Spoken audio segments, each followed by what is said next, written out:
Hey there, BookTube. Noah. Everyone who reads and must converse is the channel. Thanks for coming back by again. And today I'm going to do a first part of a five-part series that I'm going to do on my big book for August, which is Roberto Bolano's 2666. This is a beast of a book, and I mean that in more ways than one, right? It is a brick. It is awesome. And it is unfinished, so we'll see how unfinished it is when it comes down to it. A lot of people love this book. They talk about it and they don't always qualify it with but it's unfinished, things like that. So I don't think that it's necessarily like too unfinished, if you know what I mean. So I have enjoyed the first part, and let's get into it. That is part number one, the part about the critics. We start off with one young guy and follow him becoming, falling in love with literature and becoming an academic. His name is Peltier, and a lot of the characters in this, we learn their full first names, Jean Claude and Liz and things like that, but they're all kind of referred to by their last name. None less than our main character, who is actually not present in the first part, the part about the critics. So Peltier becomes an academic, and why is because he falls in love with this German author named Archimboldi. And Archimboldi is a kind of a reclusive writer. Nobody meets him. Nobody knows who he is, what he's about. He doesn't do interviews. He doesn't do anything like that. He just puts out work. So Peltier is getting his hands on whatever he can, right? And becoming a very noteworthy academic, and becomes um, part of a very kind of elite literature group. And why is because they all are focusing on Archimboldi. It's Peltier and Morini is another gentleman. He's stricken to a wheelchair, I believe, from MS. He has multiple sclerosis. And then there's Espinoza, and then there is a female named Liz Norton. And Norton is English, Espinoza is Spanish, Morini and Peltier are Italian and French, respectively, I believe. So they're all from different parts around Europe, but they are, at least Espinoza and Peltier and Morini, are these gentlemen who their whole lives are around their academic pursuits. They are intellectuals, and that's what they are. That is the guiding motivation for their life. Liz Norton, however, is just an enthusiast of Archimboldi and becomes part of this group, but she is not so much a strong, I guess, she's not going for like a chair position in a university literature program or anything like that. She is just a little more, not focused on that as her whole passion. So I saw it coming from a long way off that they get involved in this group where they are furthering the pursuit of Archimboldi studies. They are putting out talks and literature and things like that on Archimboldi around Europe and popularizing Archimboldi and these kind of things. Yet, um, Liz is part of this group, but she ends up sleeping with two out of three of these guys, and very open with it, and not at all an exclusive kind of thing. And I think just by how beautiful it is to get into this world of people who love literature, right? Like here on BookTube, we all love literature. We love uh, this kind of thing that Bolano is doing in this first part here, name dropping a lot of literature, uh, none less than the German greats like Thomas Mann, Arno Schmidt, Günter Grass, because they are contemporaries of Archimboldi. But name dropping literature all over the place because these are people who are totally wrapped up in the arts and in literature more pointedly. It's a really beautiful thing. But these academics, the critics that we're following, it ends up being something where they have almost a very low self-worth, where when Liz Norton has a relationship established with two out of these three, it's Espinoza and Peltier. She lets them both know, they both know about each other, and then they kind of confront her about it and are kind of like, well, what do you want to do? But they're not really saying, well, what do you want to do? They're not giving her an ultimatum like that. What they're saying is, whatever you want is fine. It's just however you want to run this is fine. We're fine with the relationship being like it is now, which is purely physical. You know what I mean? Like there's not really relationship there, but they're both like in love with her and are willing to take whatever kind of relationship structure that she might want. And it just shows something very strange where it's like these guys who are honest, obviously very successful. They are part of this kind of very niche uh, literary group that is pursuing this reclusive author Archimboldi. They have a very low self-worth, and they don't feel like they're in a position to say, hey, you know, I'm worth, if you want to be together, then let's be together, and if you don't, then we just let each other free, no hard feelings and things like that. But I'm not gonna remain on the hook, kind of stuff. But they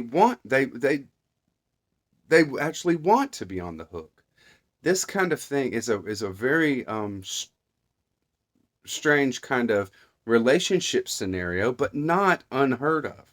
The kind of things that Bolano gets into in this section, none of it strikes you as unheard of. This is the kind of thing that people do when they're groping through life. And it is very interesting, but it manifests itself in strange ways. Like we have this kind of point where even another gentleman is in the mix. Espinoza and Peltier go to London to visit Liz. They go together. They know each other is going to see Liz, and they know that they both are in a relationship. And they get there, and there's another guy there.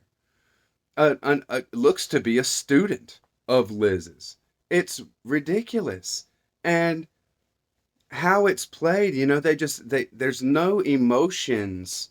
I mean, there's emotions involved, but there's not realized emotions. It's like these intellectuals are emotionally stunted or emotionally stupid in some kind of ways. And I think Bolano's making a kind of critique of intellectualism as the only thing that you might need to, kind of navigate the world. You have to, you have to live from your heart as well. And we don't find a lot of heart in the critics in this group at all. Not to say that there's no passion though, but these passions come out in a chaotic way. There's a lot of a kind of chaotic things that happen, and none less than a cab ride where Peltier, Espinoza, and Norton are all going out and getting a cab ride back from a night out, And this cabbie overhears their conversation, and they're talking about their relationship, and they're talking about the dynamic there. And he straight starts calling, uh, Norton a player and things like this, and saying that these two guys are a pimp to her or something because they know what she's doing, and just and they snap. It is very, very uncharacteristic. Like right then when it happens, as a reader, you're just like, wait, wait, wait. Like these guys would never do that, but they do that, and they totally snap, and they beat the crap out of this guy. They almost kill him, Espinosa and Peltier. And they're not the type to throw fists, or anything like that. And they're almost not even in control of themselves. It's this kind of thing where the sexual frustration, not sexual frustration because they're being fulfilled physically, but the frustration of love and this game that they're in, without realizing, they think that they're smart enough intellectually to so that they're not being played and they're not in this game, but they are in the game. And this kind of frustration comes out when it's called out by somebody who's not in the triangle there, and they snap, and it's really crazy. It's a crazy thing. um Another thing that leads to this kind of thing, that where Bolano is like critiquing intellectuals or academia with this kind of thing, is that this group is, they think that they can figure anything out just by sitting around and talking about it and intellectualizing it. There is so many instances in this first part where they are thinking, well, why would Archimboldi do this, or why would somebody do that, or what is the circumstances, and then what is the motivations behind the people within these circumstances. And to the level that they are trying to intellectually figure out why somebody else is doing what they're doing is ridiculous. It's totally absurd. The Because there's variables that they have no idea about, and this because it's somebody else's life. This is somebody else, or a group of others in some instances. And why did something work out the way that it did? And they go to great lengths in their explanations of why something is what it is. It's hilarious, the level of absurdity in that kind of thing. This section is really, really funny. This section is strange, but there's so much to it that I wonder how much of it is going to unpack and like kind of have its say throughout the rest of this novel. Near the end of the first section, we meet a character named Amalfitano. Amalfitano is a Mexican uh, scholar, teacher, professor on a university level, and he's in Europe, and he meets he meets our group, our Archimboldi critics, right? And he tells them, I mean, at first they're just totally dismissive of him. One, he can't speak German, so he's dismissed outright because he can't speak German, right? And Archimboldi writes in German. So he's talking with them, and he's kind of on their coattails a little bit because there's nobody else to talk to. They're talking back to him, especially Marini. Marini, as you can see, who I've talked about the most is Espinosa and Peltier and Norton. Because Marini is kind of this this fifth wheel type of person who is there but not in the actual happenings of what is going on with these people that he's in this group with. So, but he ends up being the one who everybody talks to because he's kind of like this safe bet. He's this one that everybody can confide in, and he is a safe haven kind of thing. So Marini is talking with Amalfitano, And Amalfitano says that he has a friend in the university system in Mexico, where he lives, that has met Archimboldi just the other day from when he meets these critics. Just the other day. He said, I just got a letter from him. He met him just the other day in Mexico. So they get this story. It's very interesting. And they're going over it and they're like, why would he be in Mexico? What is going on here? And they go to Mexico. Morini doesn't go because he is his health is bad, and he's also, his mobility is not of the easiest. So he doesn't go. And when it comes down to it, they go and they are way out of their element. They don't know. Oop. What a brick. The brick doesn't want to stand up on its own. I can't believe it. This thing has been, read enough, I guess, to where it just kind of does its own thing now. But they're far out of their element. Things are not, it's not going well. These critics, these people, they're wanting to find Archimboldi, and they're doing what they want, kind of pursuing that. But mostly what they're doing is whining and dining and screwing. You know what I mean? It's just ridiculous to see how they're operating, because there's nothing that they're into or that they're doing that is any different than anybody else. And they, but they are this kind of, to themselves, very self-important and very much to be, success. They're successful and these kind of stuff. But really, when it comes down to it, they're in Mexico to find this reclusive author, and they're basically just whining and dining every night. And there's so much of driving home this kind of thing by Bolano, of where they've ate and what they do and all this kind of stuff. And Espinosa Norton ends up leaving and going back to Europe after a few weeks unsuccessful in Mexico as far as finding Archimboldi, but they weren't really trying as far as it seems, barely trying.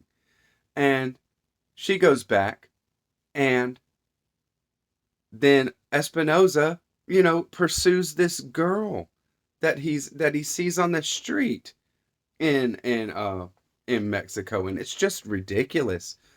I will say also, and the last thing that I wanted to touch on is how much dreams, and not just dreams but nightmares, play a part in this first section here.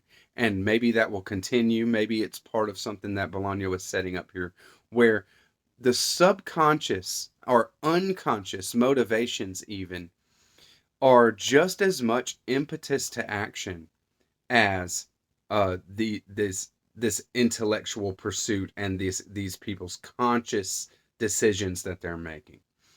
So there, in everybody's life, in each one of our critics, we see parts when they're doing something or whatever, and they go into a dream or a nightmare or something like that they've had, and they respond to that, and they do something because of that dream or nightmare that they had. And it's very interesting, and to see that kind of thing he's bringing out as a real motivation to why these intellectuals are doing what they're doing. So catch on the next one for part 2, BookTube. Bye bye.